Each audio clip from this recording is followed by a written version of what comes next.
This is Inside Heavy, where we're talking heavy metal. Rudy Sarzo has been the bass guitarist in some of the best bands of all time. Quiet Riot, Whitesnake, and up until recently, he was the longtime bass guitarist for late great Ronnie James Dio. Rudy has a great book on the market entitled Off the Rails. It chronicles his years in the music industry through the Ozzy Osbourne years, the Quiet Riot years, and also addresses the delicate topic of the loss of his best friend, Randy Rhoads. So you do not want to go anywhere. Rudy Sarzo is joining us right here on Inside Heavy to talk shop, so stay where you're at. We'll be right back with Rudy.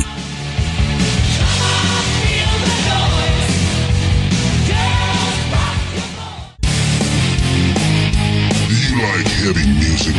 Do you like saving money? Then go to the Inside Heavy Metal Shop, where we've compiled a comprehensive list of all your favorite metal artists for the best prices on the internet. And that's just the tip of the iceberg. We've got clothing, jewelry, cell phones, and MP3 players. It's the Inside Heavy Metal Shop, powered by Amazon.com. Check it out.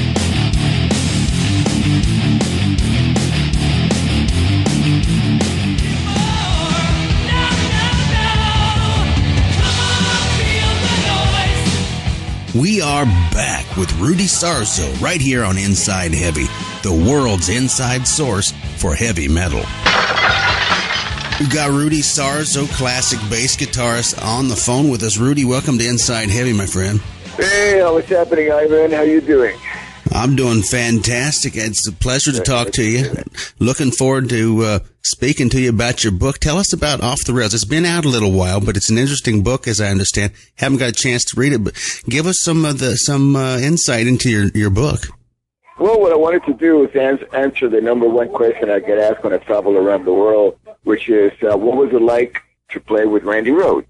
Mm-hmm. So every time I will get together with a fan and tell them, 5 minutes worth of information, I always walked away that feeling like it wasn't enough. There was so much more that I wanted to share about Randy, so I decided to put everything that I know and I experienced about playing with Randy Rhoads into a book. Right. Well, tell me, I've always been a fan of Randy Rhoads, and but we lost him so soon. No one really got the chance to really get to know him much. Tell us what kind of guy was Randy? Randy, I played with him in both Quiet Riot and Ozzy Osbourne, mm-hmm. and there was definitely there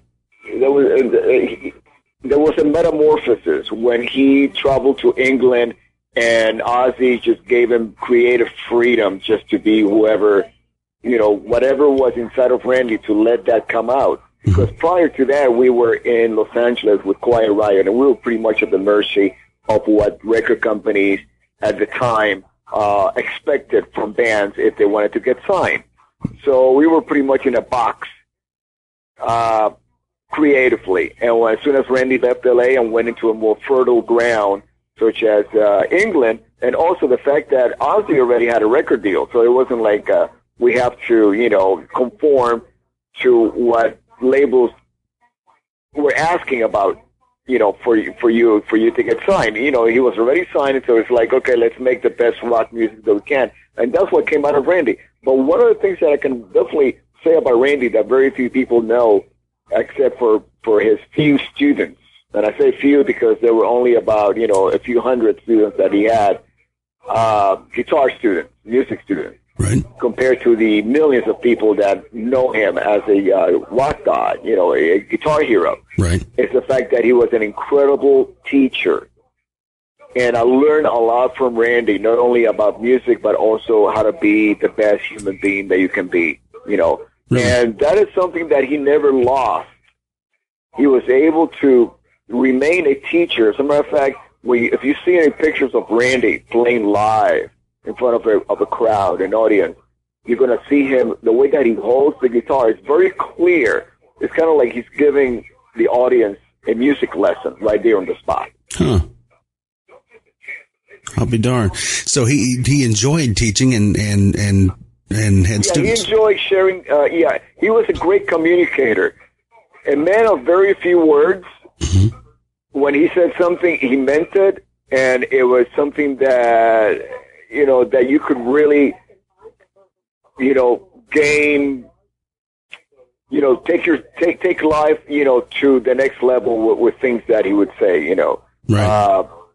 He was very articulate, but also very specific about his actions and his words. Right. And so was his music. If you listen to any of his compositions, they're very clear, very defined. And to me, a musician's role is to be a communicator, not only communicating philosophies and ideas, but also thoughts and emotions. So he was it was one of the best at that I've ever heard. Not only with the people that I play with, but the people that I've been a fan of, guitar players. Sure. Well, a lot of guitar players credit Randy Rhoads as being influenced to him, just like they do, like Eddie Van Halen. Eddie Van Halen and Randy Rhoads were in the same areas around the same time. Was he a fan of Eddie's, or who was he into? Oh, Randy enjoyed listening to a lot of musicians. We used to get off the stage and go back in the back of the bus and relax and put on like Lee Ritenour. Mm-hmm. He was really into that type of a jazz, rock fusion musicians. We really enjoyed. If it was something with a lot of musical depth, we would listen to it. Big fans of Genesis. We're talking about 1982. Sure. So that was a whole different musical landscape. Mm-hmm.